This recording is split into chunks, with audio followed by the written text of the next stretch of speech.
ప్రపంచ పిచ్చుకల దినోత్సవం సందర్భంగా గట్టుపల్ మండలంలోని మండల పరిషత్ ప్రాథమికోన్నత పాఠశాల తెరెట్పల్లి విద్యార్థులు ఈ వేసవిలో వినూత్నంగా పక్షుల దాహాన్ని ఆకలిని తీరుస్తున్నారు. పాఠశాల ఉపాధ్యాయుడు ఉదావత్ లచ్చిరామ్ బుధవారం 5వ తరగతి విద్యార్థులకు లైబ్రరీ పీరియడ్లో పక్షుల గురించి పిచ్చుకల గురించి కథ చెప్పగా కథకు సంబంధించిన ప్రశ్నలను విద్యార్థులను అడిగారు.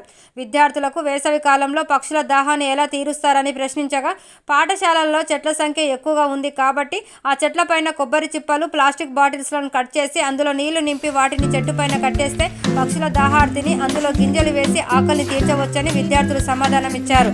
అందుకు విద్యార్థుల సమాధానాన్ని మెచ్చిన ఉపాధ్యాయుడు వారిని ప్రోత్సహించారు.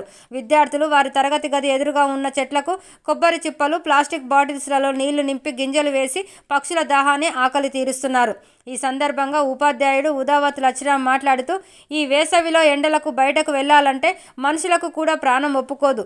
తీవ్రమైన నీటి ఎద్దడితో పక్షులను నీళ్లు దొరకవు కాబట్టి మన పరిసరాలలో మన ఇంటి దగ్గర పక్షులకు నీటి సౌకర్యం కల్పించాలని ప్రతి ఒక్కరిని కోరారు. విద్యార్థులకు ఈ వినూత్నమైన ఆలోచన రావడం సంతోషకరమని వారికి అభినందనలు తెలియజేశారు. విద్యార్థులు ప్రాజెక్టు వర్క్లో భాగంగా కాలంలో పక్షు పిల్లలు కానీ దాహంతో ఉంటాయి కాబట్టి అవి చెట్టు మీదనే ఉండి చెట్టు మీదనే అది నీళ్లు తాగే విధంగా మరి వాటికి ఆహారం కూడా పెట్టడం జరిగింది.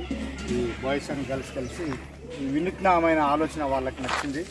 ఎందుకంటే ఏదో ఒకటి చేయాలని చెప్పి పక్షుల యొక్క దాహార్తిని తీరుస్తున్నారు. పిల్లలను అభినందిస్తున్నా. ఎందుకంటే సమ్మర్ సీజన్లో బయటికి పోవాలంటేనే మనకే ఎట్నో అనిపిస్తుంది. మరి పక్షులు కూడా బయటకు పోయి నీటిని వెతుక్కోవాలంటే చాలా కష్టంగా ఉంది కాబట్టి ఆ నీటినే వీళ్ళు రోజు పోయడం గింజలు కూడా పెట్టడం జరిగింది. మరి జరుగుతుంది వారికి నేను అభినందనలు తెలియజేస్తున్నా. మరి ఇటువంటి అందరికీ రావాలి. ఇంటి ముందట కానీ మన ఇంటి పరిసరాల్లో కానీ ఎక్కడైనా పక్షులకు కొంత నీటిని ఒక డబ్బాలో కానీ ఎక్కడైనా ఉంచితే జంతువులైనా పక్షులైనా తాగుతాయి, వాటి దాహాన్ని అవి తీర్చుకుంటాయని మనసులో కోరుకుంటూ ఈ చిన్నపిల్లలు చేసినటువంటి ఈ వినూత్నమైనటువంటి ఆలోచనను పెద్దవాళ్ళు కూడా పాటించి ఈ సమ్మర్ సీజన్లో ఏ జంతువు కూడా ఏ పక్షి కూడా దాహంతో చనిపోకుండా మరి నీటిని తాగే విధంగా కృషి చేయాలని మనసారా కోరుకుంటున్నాను. Thank you.